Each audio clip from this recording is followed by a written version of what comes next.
what I'll do is I'll email. No, I'm not going to email anything. Oh, Oh, is uh, is it time? it is. Is it 1800? It's 1800. That's okay. Here we go.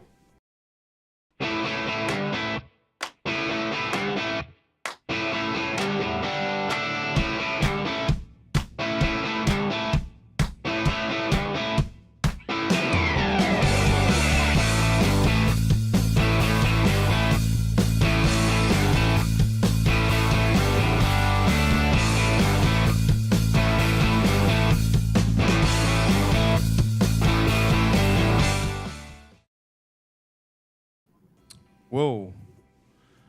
Okay. I think All we're ready. right, we're on.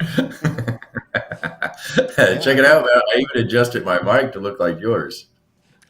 And it So looks fantastic on you, sir. thank you, thank you, thank you very much. And I found out that with these mics, you can talk into them sideways. Hello? Oh, fancy. See what I'm talking about right there? We're going high time here at Ramble. I got a real quick. Hey, this took me all day, but you've heard about the dog eating the homework. Well, Yeah. this dog ate the run sheet. I've been waiting outside in the backyard all day long for that to pass, and they still haven't passed it. So we don't have a run sheet tonight, and we're winging Oh, oh it. man. Yeah, Things could be worse. yeah. So, I mean, at least you'll get it later. Could have been a total loss. That's All right. right, so all right, so we're getting ready to ramble. So it sounds to me like we're gonna have a little bit of fun today. What do you think, Jeff? I think so. All right, so we're gonna probably be talking about some violations, like we always do, right? Got some good Mm. ones. I don't know what they are because the run sheet is gone, but we're gonna find out about that. We're also gonna talk about tips of the week, right?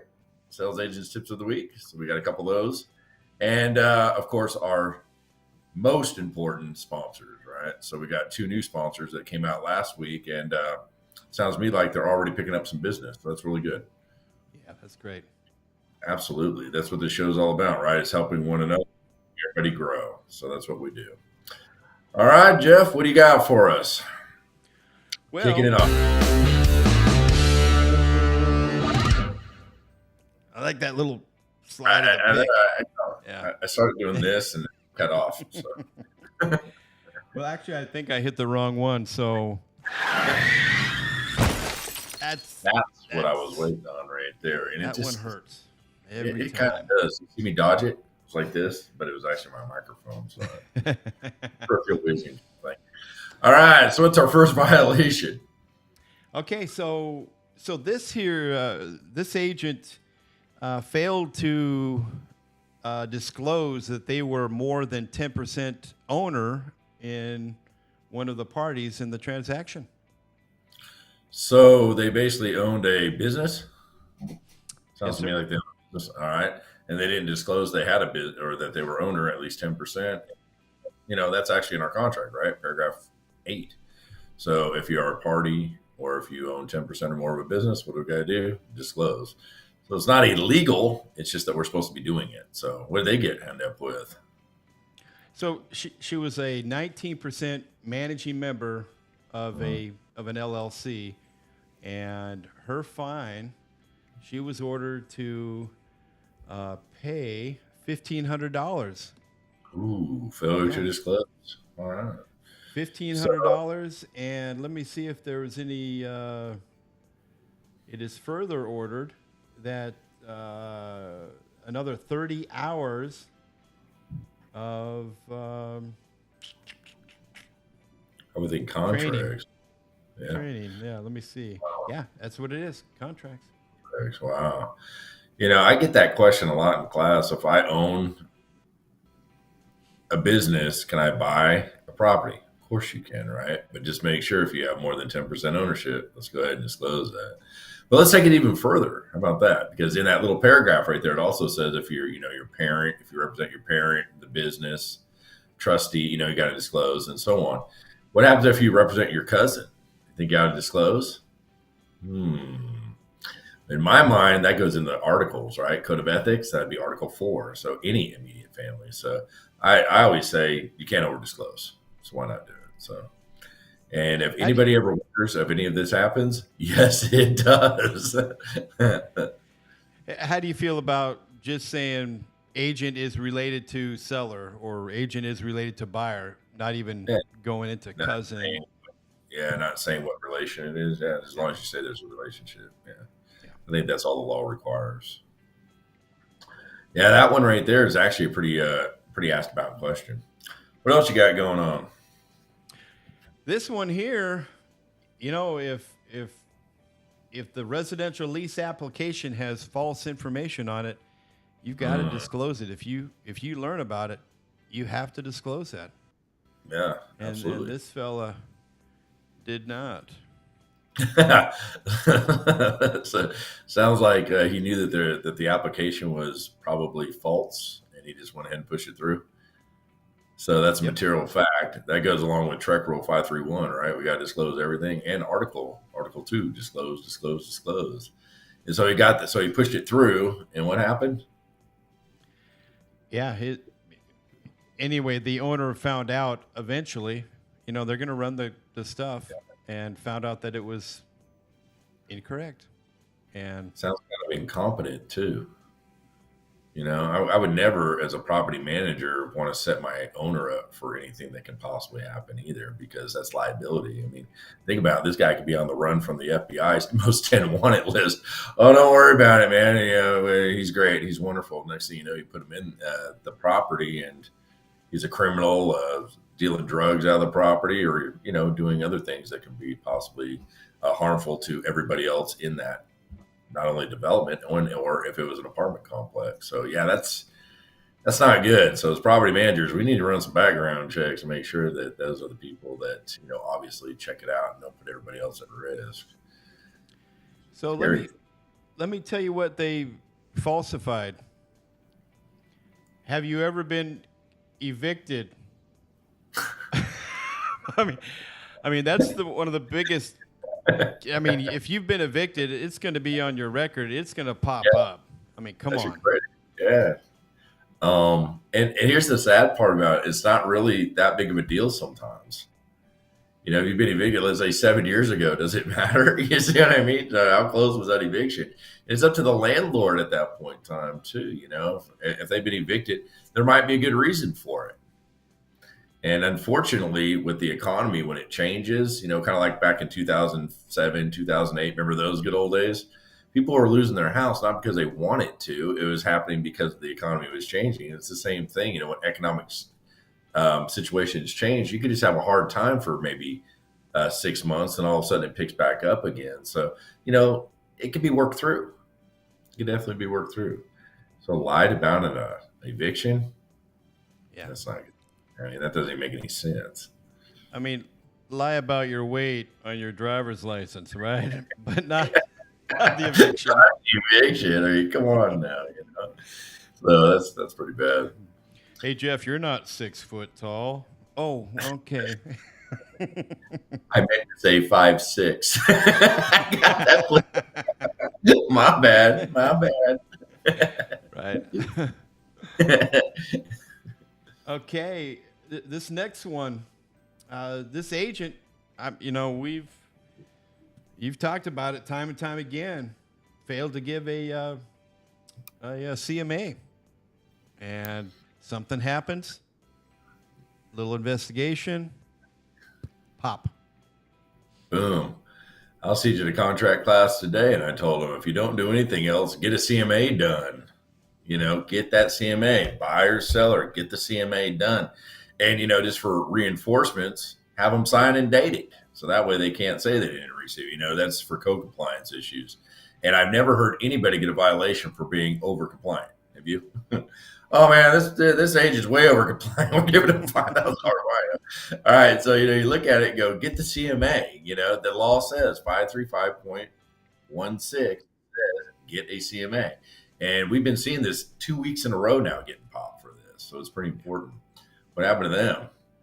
$1,500. Oh, there it So went. last time it was 1,000. Now it's Mhm. 1,500. Hey, Mhm. inflation is everywhere. Yeah, that's what I'm thinking. Oh my gosh! And did they lose their license, or did they have to go back to training?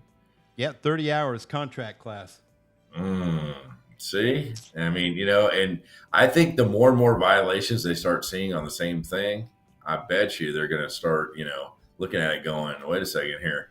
Obviously, $1,000 isn't doing it. Let's go to 15. See what I mean? So it depends on the situation, of course, what your fines are going to be. But man, that's it's a law, 535.16. Get it done, and it's not that hard to run a CMA, right? I mean, we showed you guys on one of the programs. You can do RPR, you can do quick form, long form. You can do all kinds of different CMAs to get the value out to them. That's what it's all about.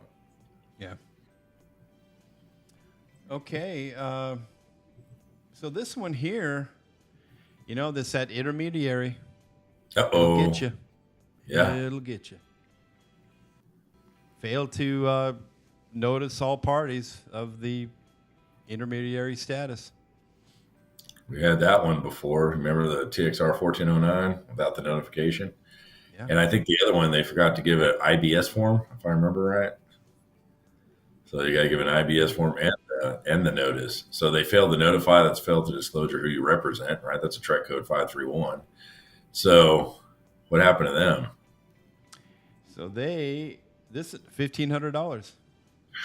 $1,500, and again, more training on Probably agency. Probably agency, yeah. Yeah, that's what I would think. So there you go back to a 30-hour agency class. Yeah, intermediary is kind of tricky. Even season agents have problems with it every once in a while.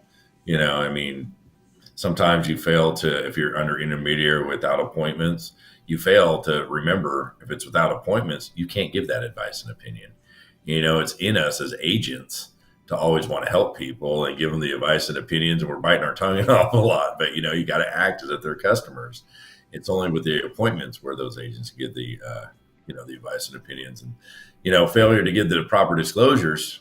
That's just as bad as just not doing it right all the way around. So yeah, that TXR 1409 is definitely important.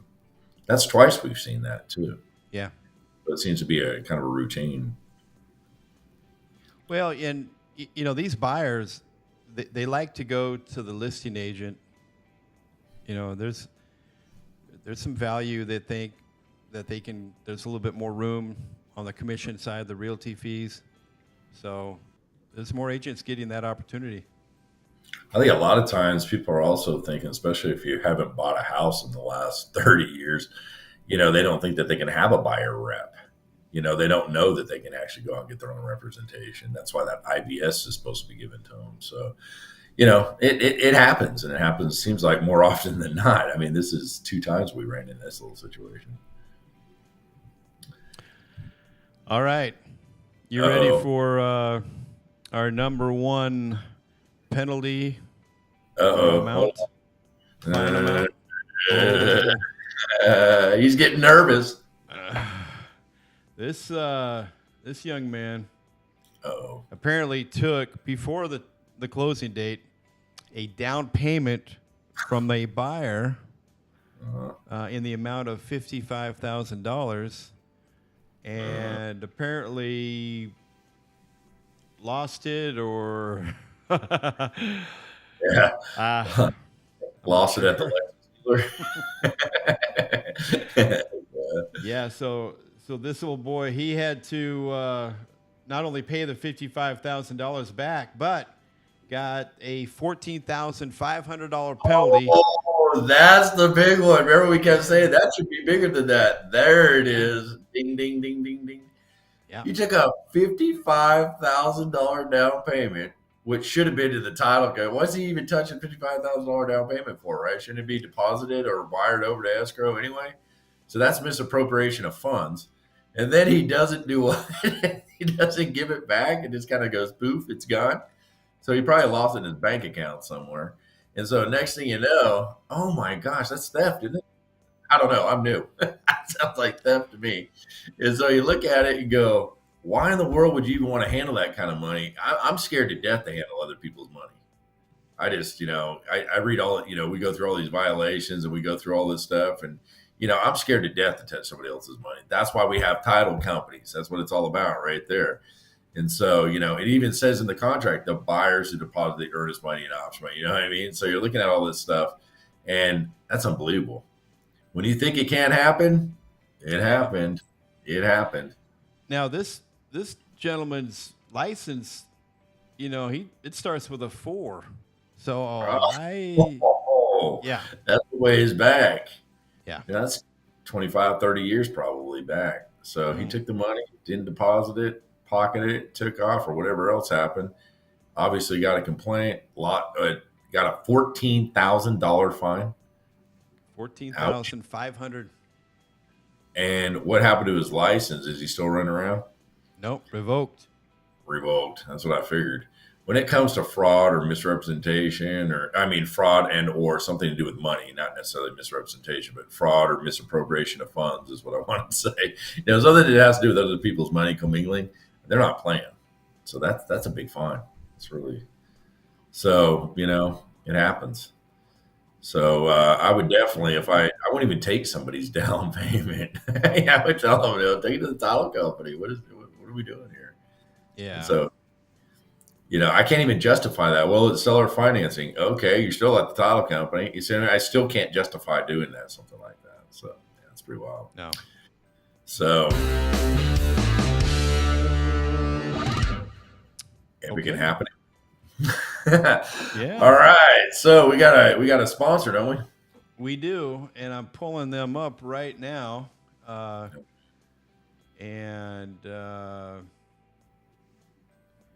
Slash handyman. There he goes. Handyman. That's our man. Where is he at? There he is. Okay, so let me share my screen. Handyman Plus. There he is. Here he is, from big to small. Handyman Plus does it all. And we could definitely. He's done a great job. He did a job for me last week. Redid a picnic table. Yeah, really? Fantastic job. Yeah. It's awesome. So. Yeah, he'd probably be. Does he do? I always wanted to ask this. Does he do for investors rebuilds and stuff like that? He can do all that work too. Yeah, he can do all of it. Now, he's not a licensed electrician, but he's got the skill set, and obviously the permits and stuff need to be pulled by a licensed electrician, but he can do the work and under a license. So. All right. Okay. Yeah, that's awesome. And so here's another question I was going to ask last week. Does he get paid as you go, or can he wait till closing as well? Had somebody ask me that. Yeah, now he is open to that. It's a little bit more difficult for him to defer payment, but he'll look at it on a case-by-case basis for you. In fact, he's working one job like that for me now. That's good. So those are the kind of contractors you like. They don't want everything up front, and then they don't complete the work. I've had that happen a few times. Yeah. You pay them $1,000 to come paint a door or something, they never show back up. So that's reliable. That's really good. Yeah. Roger that. All right. Okay. Well, what have we got? Okay, I think we've got. Let me look for the button here. Tip. There it is.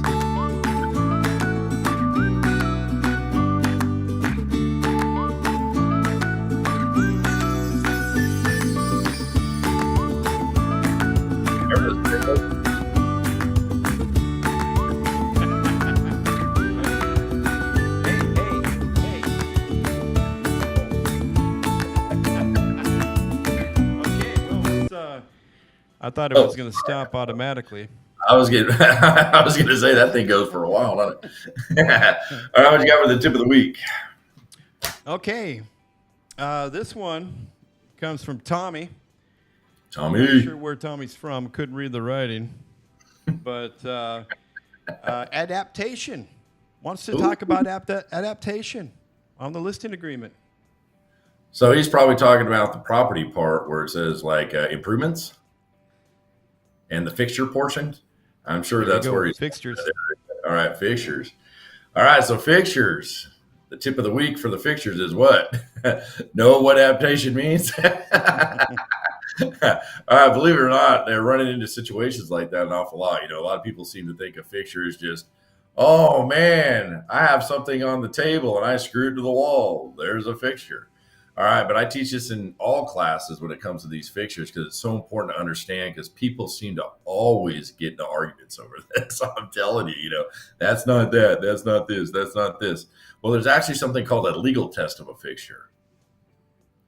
And a legal test of a fixture, the layman term for that is called the triple A's, right? So what's the triple A's? A means attach, which in Latin affix means to attach. And if removed may cause damage. So a lot of times people don't realize that if you have a TV on the wall, you can take out the TV, but not the mounts because it will cause damage, right? So if we look around a little bit, you might be able to find some more. But the adaptation part seems to be the issue where people are running into. Adaptation basically means custom or built in. And so I can't tell you how many times people get into situations where, they want to, like the seller would want to take that item, but they don't exclude it. Well, the problem is if it was adapted or built in, what are the sellers supposed to do? Exclude it. So how many times do they fight over this stuff? Never ending. I had a situation the other day where it was a grill, a simple grill, right? But it was actually into the counter with an outdoor kitchen. Well, that was cut out to fit that grill, right? So if you took that grill out, what would you have? A hole. And so what did it do? It adapted. And so they argued over that. And this really did turn into a heated battle. And there were actually, he told me that there was actually attorneys involved as well. And they finally settled it before they ended up going to court and over a grill. I mean, how much is a grill, everybody? $1,000, $1,500, whatever it was. And that could have been easily solved by excluding, right? And so, make a long story short, before it actually got real heated, as in court and everything else, the agent ended up paying $2,000 to get a new grill and have it reinstalled. So adaptation is huge. And I think a lot of people fight over that kind of stuff that don't really understand the concept of when it is adapted and when it's not. You ever run into those little situations? Yeah. I mean, one time it was a shed. Yeah. One of those little outbuildings, the kind that you get delivered. Mm-hmm. Yeah. It's always something. Bottom line is, if you don't want somebody to argue about it, get it out of there. Remove it before you start showing. Yeah, or, the last A is an agreement, right? So, I mean, let's agree that it is going to stay, or we're going to agree that it's going to leave, right? That's what an agreement's all about. So that's why we have exclusions. But I've also noticed even if you exclude it and they see it, they're still going to want it, right? They can still cause an argument. So might as well, like you just said, just get it out of there or whatever the case may be. Now, you couldn't just get the grill out, so I could see that was a problem. But in other situations, that might be possible. So that's a good question. I think a lot of people run into those issues out in the field. Yeah. They come up time and time and time again. So, and unfortunately, who loses? Because we're like trying to do customer service, like, oh, don't worry about it, we'll pay for it. And next thing you know, we're paying $800 when that should have even happened to begin with. So it's a good point. That's a good one, Tom. What else you got, Jeff? I think we got another pretty good one. Yeah, we do. This one is around, let's say both the buyer and seller agree to pay or split the cost of a survey. And a lot of agents will just check buyer and seller, which seems to makes sense, but it opens the door for some misunderstandings. Yeah. I've actually, this comes across every once in a while too. And if you go to this paragraph 6, survey and title policy, it's the first sentence right there. Who's going to pay for the title policy, right? The buyer and seller, the checkbox right there. Well, if you check both boxes, what do we assume? Well, the buyer will pay half, the seller will pay half, right? But I've heard that there causes situations because if you look at it, yeah, they're willing to pay half until they find out how much it is. Does that make sense? They're just like, oh, yeah, whatever, let's get the deal done. The next thing you know, the title commitment comes out. They find out how much the actual policy is. They're like, "Whoa, wait a second here. I don't want to pay half." Well, in the contract, it says that somebody's going to pay and somebody's going to pay the other half, right? So you're looking at it going, "All right, how can I clarify that?" Because a lot of times when you're negotiating a deal, you can say, "Hey, the seller will pay 70% and the buyer will pay 30%. You see what I mean? So if you're looking at it like that and you check both boxes, what is everybody going to assume? Or not even assume, because it could be misled and that could be misread and misunderstood. And so if you check both boxes, doesn't necessarily mean a 50-50 sometimes, right? Because I've actually had a situation where they checked both boxes and the title company was like, "Well, how much are they paying each?" Have you ever had that? Have you ever had that situation? That just because you check a box doesn't mean that they're agreeing to pay half of $6,000. That's not what that means, right? They're saying, okay, they'll pay and they'll pay. That's all that's meaning. And so to clarify it, I'm never going to tell anybody to write, unless you're one of our agents. I'll never tell you what to write in special provisions. But let's just think about this. Could this have caused an issue? Yes. So if you went into, let's say, special provisions and wrote, the seller and buyer agree, the seller will pay 30%, the buyer will pay 70% of the title policy, I think that would make it more clear. And it would probably also cut back on a lot of future arguments. Or, hey, the buyer and seller agree, the buyer will pay half of the policy, the seller will pay half of the amount of the policy. So that way they can't say, "Well, yeah, I checked the box, it says I'll pay, but it never says how much." And I can't tell you how many people look at this stuff once the fees come out. They're like, "Well, what am I paying?" And so, that could be. Yeah, I mean, I agree to pay 50%, but I later learned that the survey is $15,000 on a 100-acre parcel. Yeah. I don't know if I want to do that. So, to your point, maybe add a value as well, up to. Yeah. And plus, I could also start off a negotiation too, right? So, all right, your title policy, you'll pay, buyer will pay 30%, the seller will pay 70%. But what happens if maybe some repairs come up? And the seller goes, "Well, I don't want to pay the extra $400 towards the repairs." All right, so let's negotiate. All right, now the buyer will pay up to 50% of the policy. You see what I mean? And so it could also maybe be a negotiation in the future as well. So, and there's no misunderstanding, which is also good too. And buyers and sellers a lot of times don't even know how much the title policies are. We could pretty much give you a roundabout. If it's a $100,000 policy, about what, 0.085%, what is it, $850, more or less? We don't know, right? We don't know. We're just giving an estimate. And so once they find out what it really is, they go, "Wait, I don't want to be on the hook for $425. Wait a second here. What are we doing?" And so, it might be better off to put up to amount or up to a value or something to make it a lot more clear. Yeah, that's a good question. Yeah, absolutely it is. And I think that happens more often. Same thing with surveys. "Oh, I'll pay for a survey." Next thing you know, you got 125 acres. It's going to cost $15,000. I ain't paying for a survey. You know what I mean? So all of a sudden, that changed real quick too. So that definitely helps out. This next one is kind of on the same subject. They're asking, "Hey, when do I want to select, amended to read shortages in the area or in area? When does that apply or when does it not apply?" Well, I'm just going to tell you this. I'm never going to tell anybody how to fill out a contract, right? This is just me saying. I look at that little section right there and I look at it as assurance, not insurance. Does that make sense? That's kind of more of a comfort thing than more than anything else, because you don't amend insurances. We know as well as we're insurance agents. What do? You add riders to them. You don't amend it. So you're amending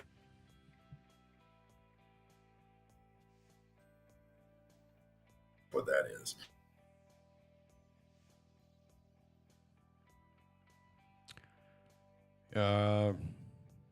Little technical difficulty here. Steve, got a little stage fright?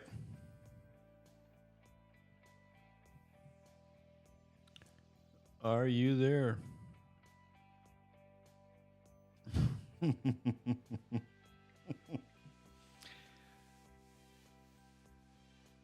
Okay. All right. Well, we've had some internet usage issues on some of the studio areas, and it looks like we've fallen victim once again. I'm going to count down here.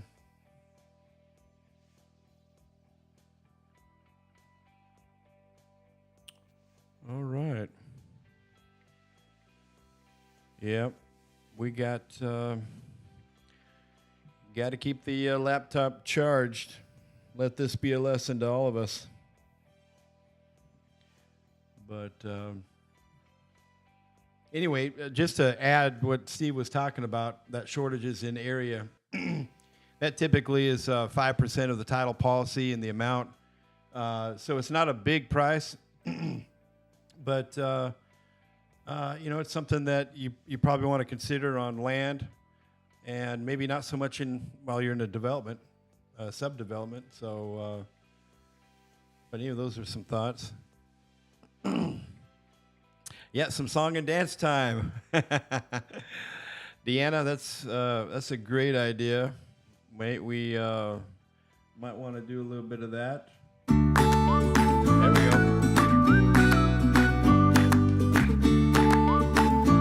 Okay, we're gonna give Steve just a little bit of time. There we go. Hey. Back on. Hey, there you go. There he is. Can't keep him down. All right, so I think we were talking about 8, right? 6-8 Yes. shortages. All right. Now a lot of people think that little section right there has to do with land insurance. I actually had somebody say, "Oh, that's land insurance." So there's thing as land insurance. When we're insuring something, we only insure the what? Structure, not the land, because land is what? Indestructible. All right. So what that has to do with is encroachments and shortages and intrusions. And so I'm just using a basic example, no big deal. All right, let's say I want to sell my property. Sound good? But Mini-Me, he's our evil neighbor. Uh-oh. All right, dun, dun, dun, dun. All right, so I want to sell my property. Mini-Me's our evil neighbor. Well, our evil neighbor built a shed on the yard, and let's say it came over 20 feet. Sound good? All right, now Jeff wants to come along and wants to buy the property. All right, so what's going to happen is we're going to sell him the property, but what we're going to use is a T47 and a survey. Sounds good. Everybody gets all fired up. Yay. Title company likes it. The lender likes it. Yay. Everybody's excited. All right. So basically what happens is we sell the property and whoop, there it went. All right. Now Jeff wants to sell his property now to, let's say, Gina. All right. Sound good? Gina comes up, wants to buy the property. However, got to remember Mini-Me, right? Here he is right here. He built that shed, which is right behind us. Excellent job. What do you guys think? That's an excellent shed, by the way. Good job. I'm telling you, he's awesome. All right. So what happened is Jeff wants to sell the property now to Gina. But what happened was he got a T47 in a survey, but Gina's lender is going to want them to get a new survey because surveys don't last forever. Does that make sense? And so next thing you know, Gina gets a survey done, and come to find out, what do they see? The shed and the encroachment on the yard. But the good thing about it is Jeff had shortage insurance that was added to his policy. And so now, since they found out that there's an encroachment and intrusion on the property, what's going to happen is the title company will, you give them a call, and next thing you know, that insurance or that amended policy will kick in, and they're going to probably write Mini-Me a nasty gram that says get that shed out the yard, or they can reimburse for the loss of the amount of what the property value would be truly worth. That's basically what that is. So, and that costs anywhere from about 5 to 10% of what your title policy is. So if your title policy is $850, it's $85 most. So is it worth it? Can it happen to any property? So see what I mean? So, is it worth checking the box? Yeah, for assurance purposes. And, I got some crazy neighbors. Anybody else? And if the fence blows over, what do they end up doing? Well, I think we're going to build it about 8 feet onto his yard. You know what I mean? So you don't know what's going on. So it might just be for assurance purposes. That sound about right? Yeah. Now, the only thing is if you're trying to close a little bit sooner, adding that might add a little bit of time to the underwriters on the title policy, but yeah, it's a good thing to have. Even if you send a contract off and you don't check one of those boxes, the title company will call you and say, which one do you want? So if you don't put it on there, they're going to ask which one you do. So, so it just depends on the situation, of course. And, hey, if it's a brand new survey and they just bought the house, they just got a survey and they're selling it 2 weeks later, you probably wouldn't, where it probably wouldn't matter. But if it's, been there for 5, 10, 15 years, you don't know what goes on after that period of time. So you never know. So case by case. So that's an excellent question. I think a lot of people get confused with that on the contract as well. Yeah. Yeah. That's good. All right. You got another one? The only other tip that I have is don't let the dog eat the run sheet. So, charge your laptop. yeah, and charge your laptop. There's another really good tip of the week. I actually had a good tip that came in just for giggles. Okay. Yeah. It does have to do with what we do. We're always on the road, and great tip was this: every once in a while you get a flat tire, right? And you're out in the middle of nowhere. Well, you could actually buy this portable tire inflator. This is no joke. This guy showed me it the other day. It's like the size of your phone. It's like this size right here. And it's a tire inflator, and it will inflate your tire up to 45 pounds. So that's pretty much every one of our tires. We're only, 30 pounds, 25 pounds, 35 pounds. I mean, I drive a pretty big truck, and it's only 35 pounds. So be prepared. That's what he was trying to say, right? So having a portable tire charger, I was like thinking to myself, that'd be great to bring into the show, that? Because a lot of times we're driving around and we're going, man, that tire's low, and you just need enough air or, just somewhere to go to a place. He carries around this little portable tire charger. He said it only cost him $30 and he's already used it twice. So was that telling me you need new tires, right?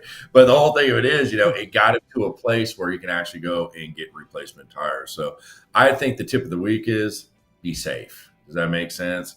Have something, have a backup plan, because we drive an awful lot. We're out in the middle of, the country sometimes, have a survival kit. That's what I like to call it, Band-Aids or, whatever else you have, toilet paper. That's not a bad idea either. And, you also have, bug repellent. You have a portable air inflator, something just in case something happens. Not only if it happens to us, but what about your clients? They can get flat tires too. And they're going to look at you and go, oh my gosh, you're like MacGyver, So, yeah, can I use that chewing gum? Psh, there it is. We just built, so, they're going to look at you as the person that's fully prepared. And I think that's a good tip.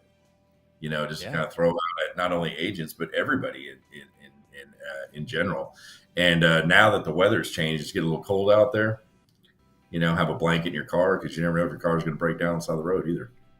And let me tell you, if it's 8 degrees and you don't have a heater, you're going to wish you had a blanket. I'm going to tell you that. So, always be prepared. So I think that's a good tip to have. Yeah. Keep a tape measure with you also.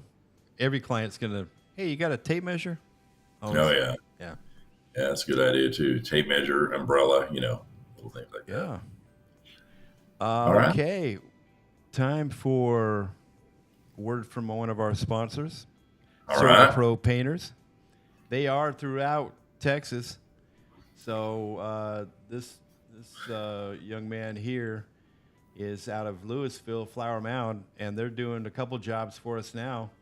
And they are able to defer payment up to 6 months.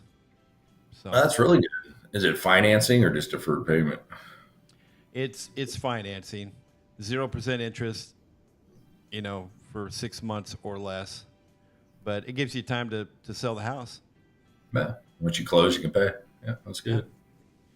That's awesome.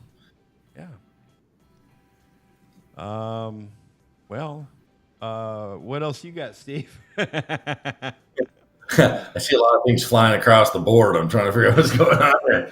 I pretty much have nothing else for this week, except for if anybody has any, if you want to call in, ask some questions online. As we're live, you can always call in. The phone number's going right across the bottom of the screen right there.